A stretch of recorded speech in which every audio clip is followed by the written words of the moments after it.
Ikiwa mtoto wako ana changamoto ya kuchelewa kukaza shingo, mtoto ambaye hawezi kukaa vizuri, mpaka sasa hajatambaa, mpaka sasa hajatembea, hii hali ya mtoto kuchelewa kwenye hatua yake ya ukuaji haishi tu kwa mazoezi, hapana, kwa sababu haiji tu kwa bahati mbaya. Sio tu mtoto wako kwamba hakupata na changamoto yoyote leo anakuja kuchelewa kutembea, hakupata na changamoto yoyote leo lakini leo anakuja kuchelewa kutambaa. Hapana, kuna changamoto ambazo mtoto wako alipatwa nazo, ndio ambazo zinaenda kupelekea kuzofisha misuli pamoja na mifupa. Leo viungo vya mwili havifanyi kazi vizuri. Kama mtoto wako hajakaza shingo, mtoto wako hajatambaa, mtoto wako hajatembea, mtoto huyu usimfanyishe mazoezi peke yake. Kwa sababu gani?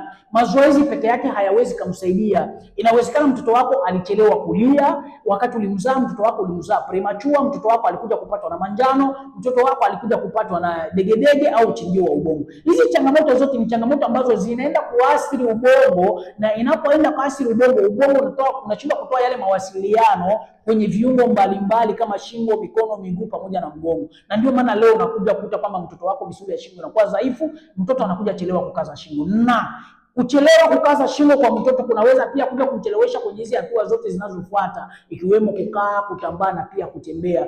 Kwa hiyo wewe mzazi ukiamua kumfanyisha mtoto wako mazoezi, kama alichelewa kulia na mpaka sasa hajatembea, utamfanyisha mazoezi mpaka itafikia muda utakata tamaa. Mtoto huyu kama unahitaji atembee, nitafute Dr. Bea nikupe package ya virutubisho ambayo atatumia, na baada ya hapo fuata utaratibu nitakavyokuambia. Mtoto wako atakaa sawa, na maanisha atakaza shingo, atatambaa na pia atatembea kama anavyosaidia watoto wengine wanakaa sawa. Nitafute, namba iko kwenye profile, nitakusaidia. Ila kumbuka kwamba mimi namsaidia mzazi ambaye yeye mwenyewe ameamua kwanza kumsaidia mtoto wake.